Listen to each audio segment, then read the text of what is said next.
Gruesome Magazine. I'm your host, Doc Rotten, and this is Gruesome Magazine, where we review the very latest in streaming and video on-demand horror movies. Each week, my co-hosts Jeff Mohr, Crystal Cleveland, Christopher G. Mohr, and myself will take a look at various spooky, scary, and gory genre offerings. Tonight, we are reviewing Blood Relatives, streaming on SHUDDER. It's a SHUDDER original.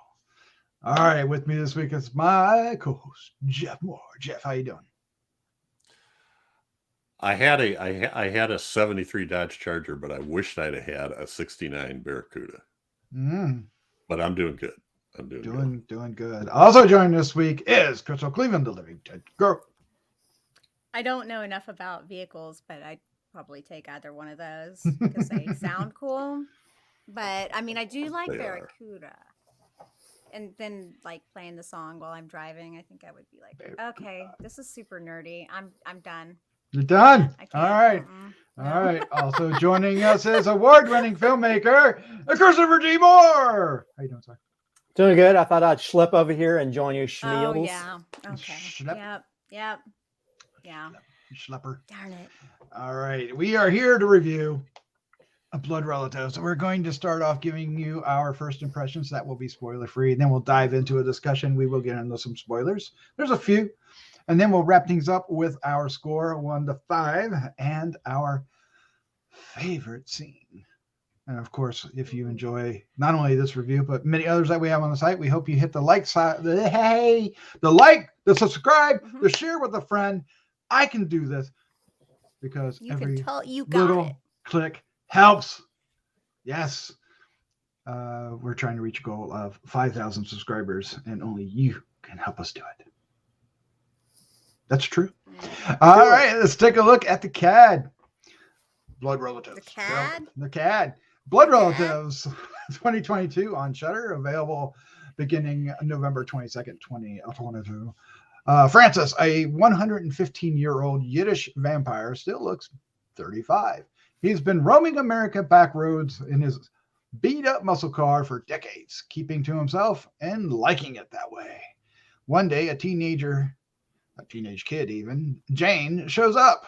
She says she's his daughter, and she's got the fangs to prove it. They go on the road, deciding whether to sink their teeth into family life. Written and directed by Noah Segan, starring Noah Segan, Victoria Morales, Casca Villalobos, C.L. Simpson, Amy Masterson, Tracy Toms, John Proudstar, and Josh Rubin, among others. Josh Rubin, who directed Werewolves Within. That's right. Let's get into this. Jeff, what was your first impression of Blood Relatives? Well, I enjoyed this, and I'll leave the connections discussion to somebody else. But Noah Segan, I like him a lot, and in this movie, I liked Victoria Morales too. I thought she was great. She was fun to watch, fun to see the interaction she had with Segan. They were a good match, I think, and it was nice to see Tracy Toms. But there's a lot of connections here. God, I don't know what to say. I just like the relationship. Well, it's really kind of a relationship between these estranged father and daughter, and how do they build their connection as vampires. I mean, your thing kind of gave it away. The synopsis kind of tells you everything. You don't have to worry about spoiling anything, I don't think, Jeff. Take it. Take it. So, and the coolest car I've seen in a movie for quite a while. So, which is the 69 Barracuda with some fancy blue color. There's only so many of them out there, and one of them's owned by an old lady in Ohio. All right. Minnesota even. Christopher G. Mohr, what was your first impression of Blood Relatives? I thought this was a fun film. I think the guy who directed and wrote it and starred in it, I mean, you probably see him pop up a lot of Rian Johnson stuff. He's a real fun actor. And I think he definitely has chops for writing some fun dialogue, because there's several parts where There's even once almost felt like screwball comedy for a little bit there, where they're just like the girl's like rattling off all this dialogue between the two, and so yeah, and I think there's definitely a chemistry between his character and his daughter, and Jane.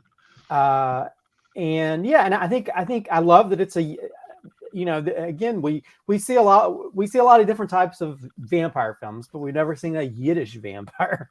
And so I think that adds a whole new level to it as well, you know, and him trying to connect with her, you know, him saying all the Yiddish thing and her not understanding that, and then him not understanding technology and how Instagram works. So there's a lot of really fun sequences in this, and definitely it's definitely a very, you can definitely feel this is a very indie film, because there's definitely several parts where, as a filmmaker, I know it's okay. There's some, you could see the grain in the low light situations, and there's other stuff that's shot day for night. But I think, but again, that's just sort of like at the heart of these people making this sort of interesting story about these characters.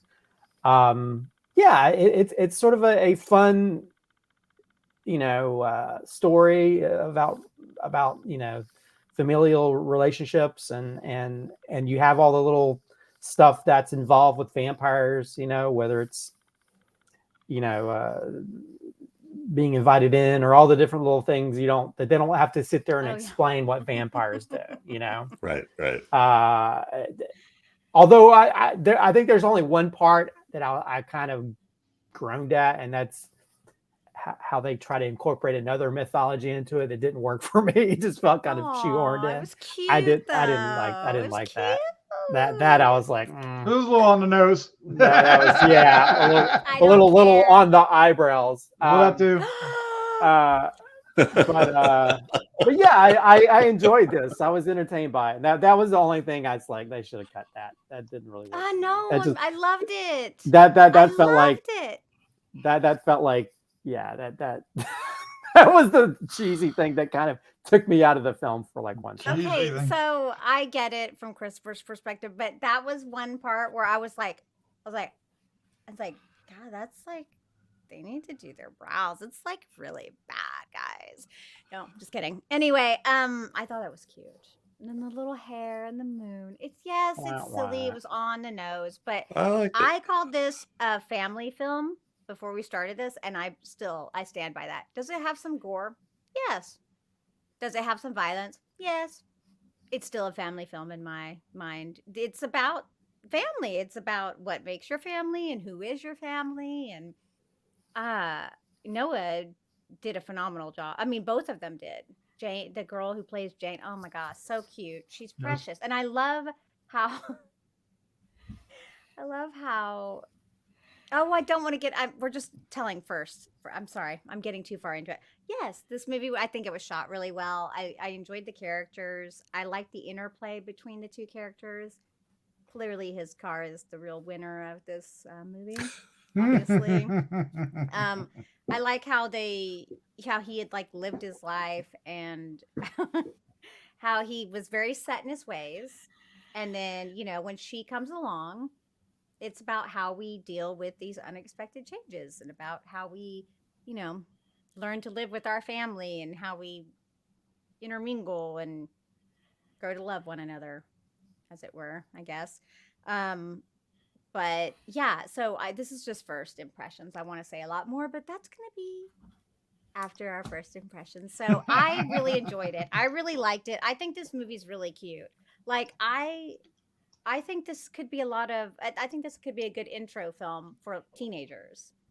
You know, I think a good intro to horror film for teenagers. It's cute. It is funny. It's got some funny moments. Like, he's like, yeah, well, geese are jerks. Because they are jerks. Because I've had a geese follow me like that too. And it really pissed me off. I'm like, oh my God. And then they want to kind of like poke at you. I mean, haven't we all had that happen? Probably. Mm-hmm. Okay. Okay. So I had a blast with this movie. It was nothing what I thought it was going to be, but it has heart to it, and it's definitely it's a comedy, but it's most of the time it's not outrageous comedy, right? It's very subtle. relationship kind of comedy, unless they're on the nose in one point. That doesn't mean that you don't laugh, because there are some laugh scenes, but there is some surprise shocks. There was one moment I went, "What the? Whoa! What'd you do?" We'll talk about that in a bit.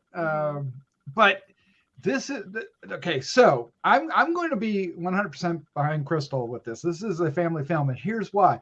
The main conflict in this is whether Noel Segan's character can be a dad. That is Lifetime Channel conflict. Oh. And that's how it's played out. Now there's a little side thing that, they happen to have fangs, and they, occasionally bloody up some things. What's a little blood? But it's still, it's done so, it's not done in a graphic way at all. It's done in, I don't know. I would suspect there are going to be gorehounds and really hardcore creature feature, vampire lovers that are not going to like this. Oh, for sure. Because it takes the material in a totally different way. But for me, it worked, and it worked on the shoulders of our two leads, Noel Segan and Victoria Morolles. Did you say, or is that how you say it instead of Morolles? It might be Morolles. I don't know. Morolles. I don't know.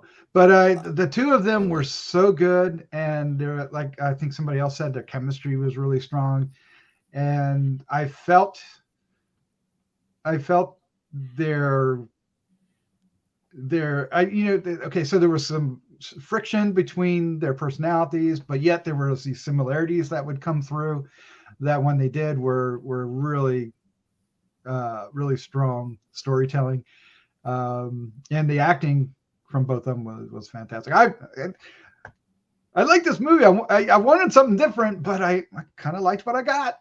Yeah, me too. I will say, calling it that it has Lifetime element is a disservice to this film. This is more like the family type films you see on Netflix. Well, Lifetime doesn't mean it's a bad movie. It's just a kind of certain, but that I don't think it's a disservice. I think it's a major disservice to it, because I think there's a lot of family type films you see on Netflix that fits, because there's there's a part where she's with Josh Rubin that does not fit anything you'd see on Lifetime. Well, I think, Christopher, did you notice that the one of the facilities they were at, and I couldn't remember if it was a motel or the gas station or something, was called the Day for Night something? Oh. I didn't notice that. Well, yeah, because there's a whole scene with the kids in the barn that's shot, that you could tell they shot it during the day. I thought that was pretty funny. But Crystal, you didn't. I was hoping you would mention it, but the producer's Aaron B. Kuntz, we reviewed a movie of his from a couple years ago called The Pale Door, Western and Scarecrow witch thing that had Noah Segan. So there's a lot of, if you look back in their history, Camera Obscura is another one that's got a lot of the same actors, and Aaron Kuntz involved in it. So Noah was in a movie called Starry Eyes, and I don't know if most people have seen it, but it is, it's kind of a more obscure movie. So if you haven't seen it, I absolutely recommend finding it and checking it out. I think it actually is streaming. I think it might be streaming. I know it's streaming somewhere, so you should check it out. I also found it very fun and interesting. They had all these cameos by like comedic actors, like Doug Benson, the comedian, was at the very beginning, and I was like, oh, that's Doug Benson. And then of course Josh Rubin, who plays almost like the Renfield type version of the character Renfield. Oh yeah. Because there's a great moment where he's like, I want to taste you. Yes. Crystal, Aaron Kuntz was one of the producers of Starry Eyes too. Was he? Yeah. So it goes almost every one of these. Oh indie man, horror Aaron's movies. such a badass. I want to be him when I grow up. So let's jump. I'm going to jump back on Noel Segan. Well, that didn't come out right, but his direction I thought was really. There's some times when they do these close-ups that from the way they're lit and focused. And the way they stage some of the shots, especially like when they're like away from each other but facing each other on the street. They make the best out of doing a car scene which may not actually be the background that they're actually in. They maybe like a Grease I'm like, wait, what? Well, yeah. but at the same time, I guess my point is like it's not flashy direction, but I really liked his direction. But I think it works. drew for me this in. Film. Yeah. Yeah. I think Well, that's. Yeah. Yeah, well, and I think also I just loved, and even the interaction with a lot of these, secondary characters, like the Native American guy, gave Oh, them yeah, gas, he was or sweet. even the woman, even the woman who owned the motel with. Oh. Yes, she was where great. she had all the 9/11 memorabilia, Never forget. and then she's like, I don't think she ever forgot. Well, I mean, Well, there's some really funny she had moments the in there. best of intentions. Let's be real. That poor lady did have the best Right. of intentions. Well, and that's also she a kind of thing. jumped to conclusions, though. I mean, Well, Yeah. even the Native but I guess American that's what guy, even the Native American guy was questioning it too. So Yeah. Well, I would did too. I did just like in that case. that these characters were like these felt like real Mhm. reactions to these type of scenarios. Yeah, I thought So the for, dialogue. I thought the dialogue you're talking about when the Native American guy was confronting Talking her. to her. Yeah, I That thought was a that great was so moment, yeah. legit. Sweet. Yeah, I was really And liking it. sad, like. Mhm. well, And and he then the tries to get them separated so he can, Talk to her. but he doesn't let it know. I mean, he doesn't show it in his face. The woman. So first off, Noah Sagan was also in Mohawk, which I forgot. You remember that one? Mm-hmm. Mm. And Yeah. then Akasha Villalobos Oh. is Hilda, the motel manager. Her husband was the security guard at the healthcare facility or whatever that That was thing another was. fun moment. It was. The jerky. It That was was. actually that was a funny scene. He's like, so I just talked to you. And Tracy Toms, of course, has been in lots of stuff. I mean, she was in Death Proof, I believe, and then I love that. been in TV series and stuff like too. I Yeah, love her acting opposite of Noah when they're talking, and what he's relating her story to is far different than what she's intending to give him. But you can see like she's like falling for him so hard right Yeah, then and there, yeah. and it's right there, and they don't say it, they play it, and I love that, and I think the direction is part of that. The acting obviously, but they were able to like sit on that scene and let that play out. So. Well, and I think the thing that you said, I'm sorry, well, the thing that you said was so on the nose at the end. That was just one quick cut that tells you that. We're talking about the werewolf. Yeah. Love Just that the one werewolf. quick cut of his wrist is the only thing that really tells you that. Otherwise, you're No, just sitting there not going, the unibrow. well, that guy's got a hell. Well, but you wouldn't go. Well, what about "That's a the full werewolf." moon? Well, he yeah, says, there's a lot he of that. I probably would specifically not have says, gone me and my werewolf. family, I would we have got went the a full thing. moon. Yeah. The full Yeah, moon. we got a thing going on. Well, here. then the Yeah. wolf howl. We Then do the it wolf every howl. month. Yeah. I Right. Did you guys listen all the way to the end of the credits? No. Oh was yeah, there where they something were there? talking about how they had all these conspiracy theories Yeah. about it was Well, on the the guy radio that or was on the something. radio all the time, the sort of the Rush Limbaugh fake thing. or more like what is that? The Alex Jones type. Alex Jones, he says families of mind control vampires are crisscrossing the country in vintage muscle cars. Who knows what other clans of monsters and other underworld creatures are infiltrating our values and ways of life, and goes on and on to LGBTQ werewolf potlucks and multi-species Bigfoot summer camps, mummies desecrating our American flag for wrappings. It just goes on and on. And when he gets to the end, he goes, when he gets to the end, he says, I'll be damned if they could take the muscle car away from my real American human beings. I say we spray every vintage muscle car with my brand new garlic spray, only $29.99. It sort of trails off at the end of the credits. It's hilarious. I heard it too. I usually don't get that far, but I had let it play for some reason, and then I started hearing it, and I was hilarious. Like, what the heck? It's cute.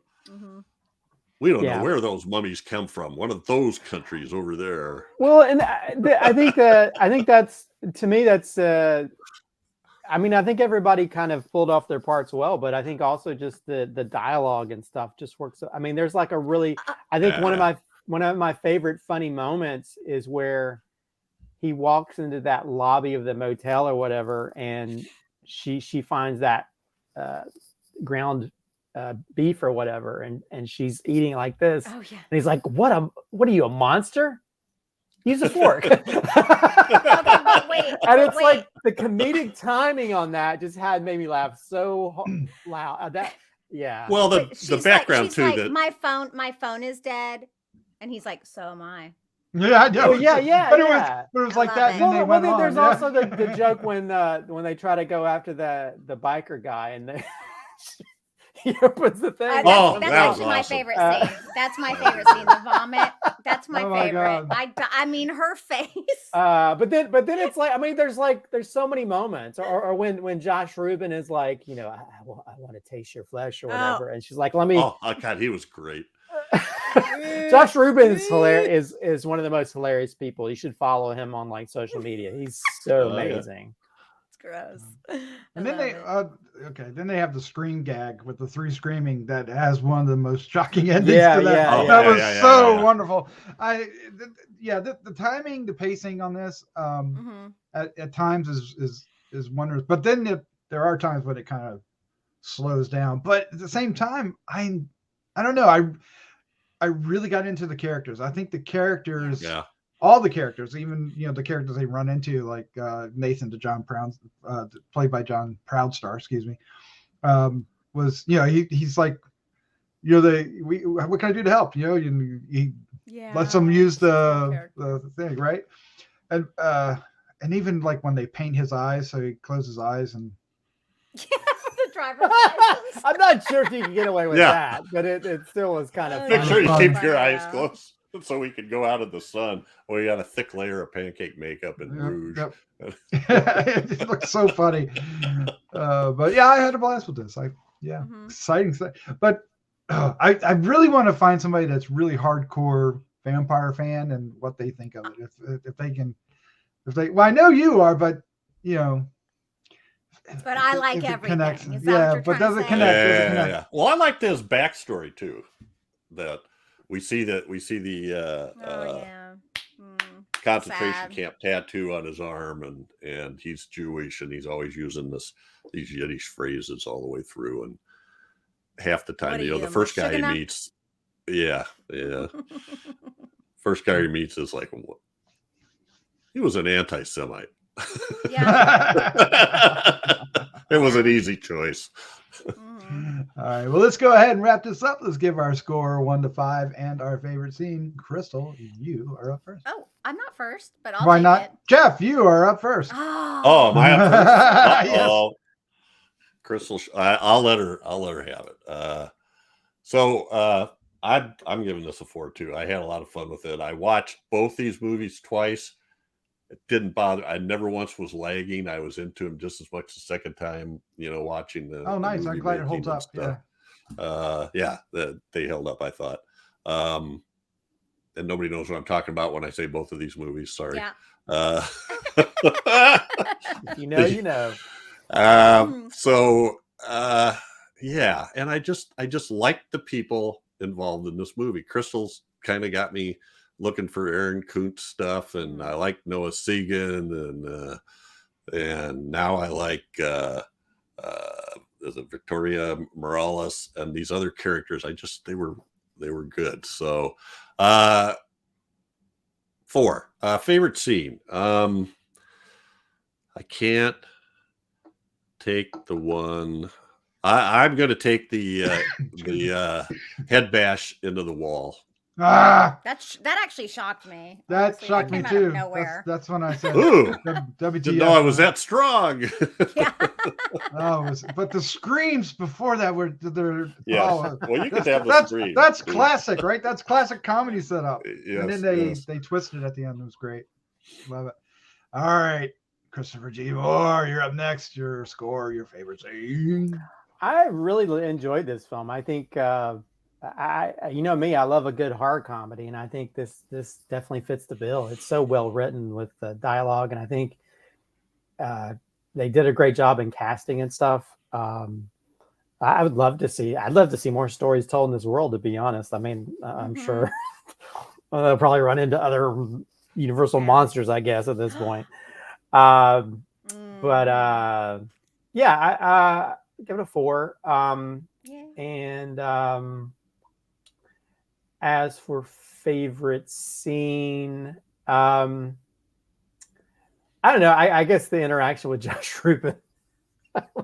Just how that ends, like, I'm gonna touch your tongue. The whole build up to it too. Well, that and just his, and she's like, well, it kind of comes off sexual. And he's like, just his reactions just cracked me up. But yeah, just that her, in order for him to in order for her to get what she needs, she's just got to touch his tongue, and it's just this weird. Yeah, and he's like, orgasmic. It's like, ooh. But I just loved his variation of like the Renfield type character in that kind of vampire universe. That just made it very, very entertaining. So yeah, that's probably, there's a lot of scenes I could pick just for the comedic value of it that I mentioned earlier. But I think that's the thing, that just because Josh Rubin was part of that. Yeah, there was a lot of build up to that scene too with the Dr. Seward character, which which is a goofy character, like. But Dr. Seward, the door's gonna lock behind you. Yeah. That was her name. What? Too, yeah. Yeah, her name was Dr. Seward. All right, Crystal. Now it's your turn. Your score and favorite scene. Okay, so I'm gonna give it a 4 as well. Nice. And well, I already said my favorite scene, and I am taking is totally the vampire vomit. I mean, when he opens that, and she's like. Like she does. She's so cute. She's so cute. I don't know why, but she doesn't look scary at all. She looks precious to me. Okay. I was like, she's so cute. And then when he vomited, that was it. I was like, no, I'm done. And then it just gets funnier because she's like, what? She's like, is it weird that I'm still hungry? Yeah, it's gross, but okay. And then the fact that he just runs off. Totally gets away, and they're like, well, shit. Well, I mean, here's the thing. What's he gonna do? Like, I mean, doesn't everyone have a pair of vampire fangs anymore? It could have just been a joke. Nobody's gonna believe him anyway, right? Yeah. I'll jump on this 4 train. Yeah, it's a 4. I totally was won over by this film. Again, I was looking for something blood relatives, something a little bit more meaty on the blood side of it. But I mean, we get some, but and it's very satisfying when they do, but it's much more about the relation. So yeah, I'll give it a 4. Acting is great. My favorite scene. So they're in the car, and Francis is getting really upset, and he gets mad. He lets the anger get over him, and fangs come out, right? Yeah. And then so later, Jane also gets mad, and she does the same thing, and her fangs, and then she jumps out. But what sold it for me was the reaction on Noah's face, right? It was just like. She's just like me, it's just like, and it just, there was this connection. There was like this, like, oh my gosh, and I really, really appreciate that and enjoyed it. The whole dad bod thing was good. That was funny too. And the fact that he got grumpy and sorry, I'm going to lose my hair. And she's like, hey, you're going to get fat. You're going to get a paunch and lose your hair. I'm going to grow old. I'll be your sister. Then I'll be your daughter. Then I'll die. But then she's like that jacket. You'd be a mother, right? Yeah, I love that.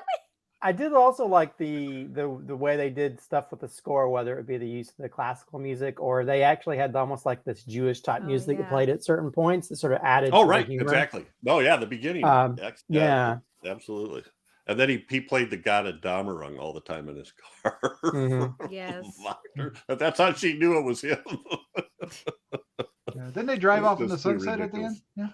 Yeah, but she was driving, right? Oh, that's right. She was driving. She just learned. He's like, this is so much more efficient. Yes, it is. Keep it under 80. There you go. All right, well, there's our review for Blood Relatives. It's playing on Shudder. You have Shudder. Check it out. Give it a chance. I think it'll win you over. When you do, leave comments down below. We'd love to hear what you think of it. Of course, as always, Crystal, Christopher, and Jeff. Thank you for joining me. This was a lot of fun. Thank You're you. welcome. It was. Always Good night. enjoyable. Yep. All right, let's say goodnight. Good night. Good night. Good night.